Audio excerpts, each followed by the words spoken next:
Hello students, आज आप topic करांगे what is resultant triangular law, parallelogram of forces and magnitude and direction of the resultant of two forces acting at A point. ਇਹਨਾਂ ਸਾਰੀਆਂ ਚੀਜ਼ਾਂ ਕਰਨ ਤੋਂ ਪਹਿਲੇ ਆਪਾਂ ਰਿਜ਼ਲਟੈਂਟ ਕਰਾਂਗੇ। ਰਿਜ਼ਲਟੈਂਟ ਕੀ ਹੁੰਦਾ ਹੈ? ਉੱਤੇ ਬੇਟਾ ਤੁਸੀਂ ਆਪਾਂ ਦੇਖਦੇ ਹਾਂ ਕਿ ਜਿਹੜਾ ਰਿਜ਼ਲਟੈਂਟ ਹੈ, ਜਿਵੇਂ ਆਪਾਂ ਦੋ ਚੀਜ਼ਾਂ ਨੂੰ ਜਿਵੇਂ ਜੋੜਨਾ ਹੋਵੇ, ਜਿੱਦਾਂ ਆਪਾਂ 2 ਵਿੱਚ 3 ਜੋੜੋ ਤਾਂ ਆਪਾਂ ਕਹਿੰਦੇ ਹਾਂ 5 ਆ ਗਿਆ। ਜਾਂ ਆਪਾਂ 2 ਘੰਟੇ ਲਾਏ ਕਿਸੇ ਕੰਮ ਕਰਨ ਨੂੰ, ਕਿਸੇ ਕੰਮ ਨੂੰ ਨਾਲ 5 ਘੰਟੇ ਲਾਏ, ਉਸ ਤੋਂ ਬਾਅਦ ਟੋਟਲ ਕਿੰਨੇ ਘੰਟੇ ਹੋ ਗਏ? 7। ਇਹ ਤਾਂ ਹੋ ਗਿਆ ਸਿੰਪਲ ਜੋੜਨਾ। ਠੀਕ ਹੈ, ਸਿੰਪਲ ਜੋੜਨ ਨੂੰ ਆਪਾਂ ਇਸ ਤਰ੍ਹਾਂ ਕਰਦੇ ਹਾਂ। ਪਰ ਜਿਹੜਾ ਰਿਜ਼ਲਟੈਂਟ ਹੈ, ਜਿਸ ਤਰ੍ਹਾਂ ਸਾਡੇ ਕੋਲ ਇੱਕ ਬਾਕਸ ਹੈ, ਉੱਥੇ ਇੱਕ ਫੋਰਸ ਲਗਾਈ 7 ਨਿਊਟਨ ਦੀ ਅਤੇ ਇੱਕ ਫੋਰਸ ਲਗਾਈ 3 ਨਿਊਟਨ ਦੀ। ਠੀਕ ਹੈ, ਅਤੇ ਇਹਦਾ ਮਤਲਬ ਇਹ ਨਹੀਂ ਕਿ ਇਸ ਬਾਕਸ ਉੱਤੇ ਆਪਾਂ ਟੋਟਲ 10 ਨਿਊਟਨ ਫੋਰਸ ਲਗਾਈ। ਇਹ ਨਹੀਂ ਮਤਲਬ, ਰਿਜ਼ਲਟੈਂਟ ਦਾ ਮਤਲਬ ਇਹ ਨਹੀਂ ਹੁੰਦਾ ਕਿ ਆਪਾਂ ਇਹਦਾ ਮਤਲਬ ਇਹ 7 + 3 10 ਨਹੀਂ ਹੁੰਦਾ। ਰਿਜ਼ਲਟੈਂਟ ਨੂੰ ਹੁਣ ਆਪਾਂ ਇਹਦੇ ਵਿੱਚ ਪੜ੍ਹਾਂਗੇ ਆਪਾਂ ਰਿਜ਼ਲਟੈਂਟ ਕਿਵੇਂ ਕਰਦੇ ਹਾਂ। ਮਤਲਬ ਕਿਸੇ ਦੋ ਰਿਜ਼ਲਟੈਂਟ ਦਾ ਮਤਲਬ ਹੁੰਦਾ ਹੈ ਜੋੜਨਾ, ਵੈਕਟਰ ਸਮ ਕਰਨਾ। ਹੁਣ ਇਹਦੇ ਵਿੱਚ ਵੈਕਟਰ ਸਮ ਕਿਵੇਂ ਕਰਦੇ ਆ? ਵੈਕਟਰ ਸਿੰਪਲ ਸਮ ਤਾਂ ਆਪਾਂ ਇਸ ਤਰ੍ਹਾਂ ਕਰਦੇ ਹਾਂ, ਠੀਕ ਹੈ, ਪਰ ਵੈਕਟਰ ਸਮ ਦੇ ਵਿੱਚ ਆਪਾਂ ਇਸ ਤਰ੍ਹਾਂ ਨਹੀਂ ਕਹਾਂਗੇ ਕਿ 2 + 5 7 ਹੁੰਦਾ ਵੈ, 7 + 3 10 ਹੁੰਦਾ ਵੈ। ਉਹਦੇ ਵਿੱਚ ਨਹੀਂ ਆਪਾਂ ਇਸ ਤਰ੍ਹਾਂ ਕਹਿ ਸਕਦੇ। ਉਹਦੇ ਵਿੱਚ ਆਪਾਂ ਲੌਜ਼ ਲਗਾਉਂਦੇ ਹਾਂ। ਉਹ ਲੌਜ਼ ਕੀ ਹੈ? ਸਭ ਤੋਂ ਪਹਿਲੇ ਹੈ ਟ੍ਰਾਇੰਗੂਲਰ ਲਾ। ਹੁਣ ਟ੍ਰਾਇੰਗੂਲਰ ਲਾ ਕੀ ਹੁੰਦਾ ਵੈ? ਟ੍ਰਾਇੰਗੂਲਰ ਲਾ ਕੀ ਹੁੰਦਾ ਵੈ ਪੁੱਤਰ ਜੀ? ਪਹਿਲੇ ਮੈਂ ਤੁਹਾਨੂੰ ਡਰਾ ਕਰਕੇ ਦੱਸਦੀ ਹਾਂ।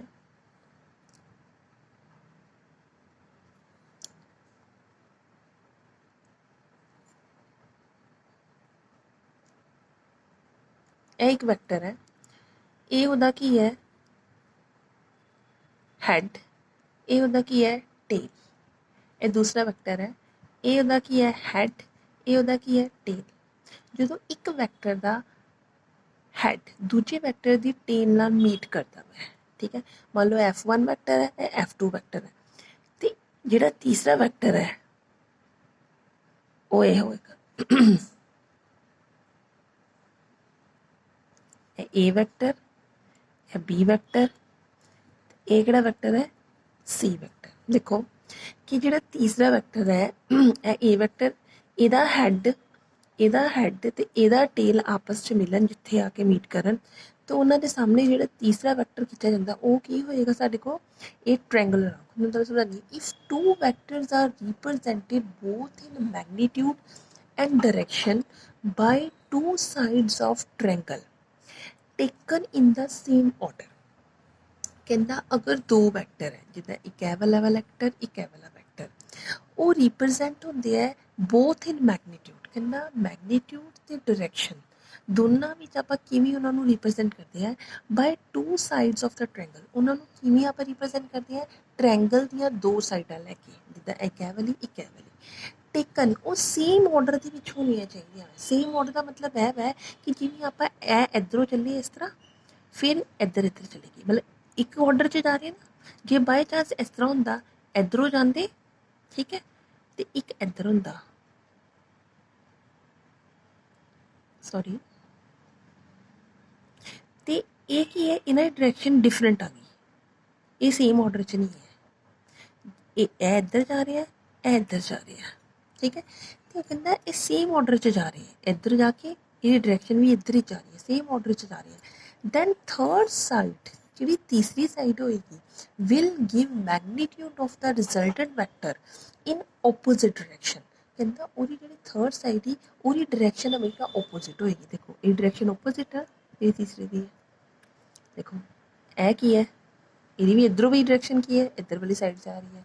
ਇੱਧਰੋਂ ਇੱਧਰ ਤਾਂ ਨਹੀਂ ਆ ਰਿਹਾ ਨਾ, ਮਤਲਬ ਇਹ ਵੀ ਇੱਧਰ ਮੀਟ ਕਰ ਰਿਹਾ, ਇਹ ਵੀ ਇੱਧਰ ਮੀਟ ਕਰ ਰਿਹਾ। ਮਤਲਬ ਜਿਹੜਾ ਤੀਸਰਾ ਵੈਕਟਰ ਹੋਏਗਾ, ਉਹਦਾ ਹੈਡ ਅਤੇ ਜਿਹੜਾ ਦੂਸਰਾ ਵੈਕਟਰ ਉਹਦਾ ਹੈਡ ਦੋਨੋਂ ਮੀਟ ਕਰਨਗੇ। ਇੱਥੇ ਦੋਵਾਂ ਦੇ ਕੀ ਮੀਟ ਕਰਦੇ ਪਏ ਹੈ? ਟੇਲ ਮੀਟ ਕਰਦੇ ਪਏ ਹੈ ਦੋਵਾਂ ਦੇ। ਇੱਥੇ ਦੋਵਾਂ ਦੇ ਕੀ ਮੀਟ ਕਰਦੇ ਪਏ ਹੈ? ਹੈਡ ਮੀਟ ਕਰਦੇ ਪਏ ਹੈ। ਦੈਟ ਇਜ਼ ਏ ਟ੍ਰਾਇੰਗੂਲਰ ਲਾ। समझ लगी ना तुहानूं ट्रायंगुलर ला की हुंदा वै। नैक्सट है साडे कोल पैरेललोग्राम लॉ ऑफ फोर्सिस।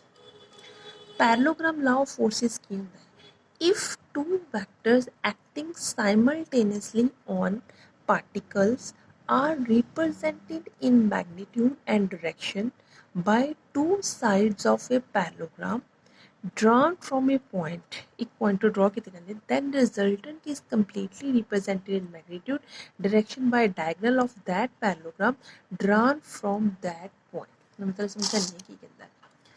ਹੁਣ ਇਹਦੇ ਵਿੱਚ ਆਪਾਂ ਗੱਲ ਕੀਤੀ ਸੀ ਕਿ ਇਹਦਾ ਹੈਡ ਤੇ ਇਹਦਾ ਟੇਲ ਮਿਲਣਾ ਚਾਹੀਦਾ ਵਾ, ਬਟ ਇਹਦੇ ਵਿੱਚ ਡਿਫਰੈਂਟ ਹੁੰਦਾ। ਇਹਦੇ ਵਿੱਚ ਕੀ ਹੁੰਦਾ ਪੁੱਤਰ ਜੀ, ਪੈਰਲੋਗ੍ਰਾਮ ਤੁਹਾਨੂੰ ਵੈਸੇ ਤਾਂ ਪਤਾ ਹੀ ਹੈ ਕੀ ਹੁੰਦਾ ਵਾ।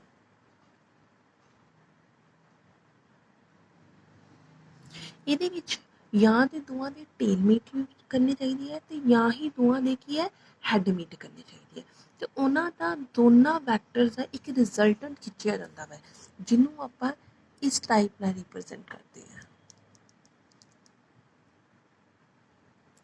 ਮੰਨ ਲਓ ਇਹ ਏ ਵੈਕਟਰ ਹੈ, ਇਹ ਕਿਹੜਾ ਵੈਕਟਰ ਹੈ ਬੀ ਵੈਕਟਰ ਹੈ, ਤੇ ਇਹਨਾਂ ਦਾ ਇੱਕ ਰਿਜ਼ਲਟੈਂਟ ਹੈ ਸੀ ਵੈਕਟਰ।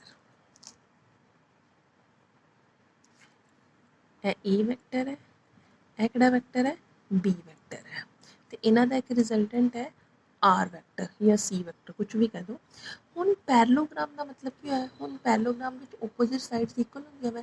ਜੇ ਇਹ ਹੈ ਏ ਵੈਕਟਰ, ਤੇਰੇ ਸਾਹਮਣੇ ਵਾਲਾ ਵੀ ਕੀ ਹੋਏਗਾ, ਇਹ ਵਾਲਾ ਏ ਵੈਕਟਰ, ठीक है। जे ए बी वैक्टर है तो ए वाला भी की होएगा बी वैक्टर, तो ए इन्हां दा की हो गया रिजल्टेंट आर वैक्टर। हुण देखो इहदा हैड इहदा टेल ते इहदा टेल इत्थे मिक्स करदे पे, दोवां दे टेल तो एक रिजल्टेंट खिच्चिया जांदा वा आर। ए वैक्टर ये पैरेलल है, ए बी वैक्टर है तो ए भी की होएगा बी वैक्टर, ए वैक्टर है तो ए भी की होएगा ए वैक्टर, तो इन्हां दा रिजल्टेंट की है आर वैक्टर।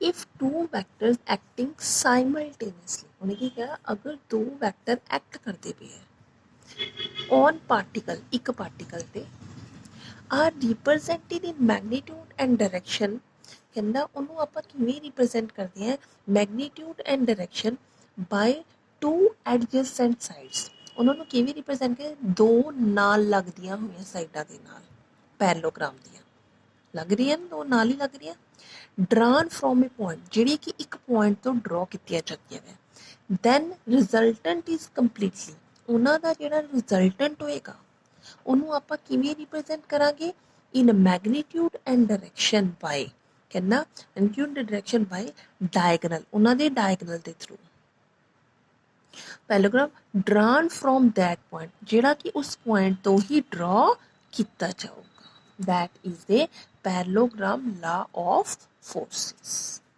है तो इन्हां दोनों विच कोई फर्क नहीं है, ये चीज़ इहदे तो ही ड्रॉ हुई है, वो भी तुहानूं मैं रिप्रेजेंट करके दस सकती हूँ। हुण पुत्तर जी जिहड़ी यह चीज़ है, हाँ अगर यह चीज़ नूं देखा जाए, ए देखो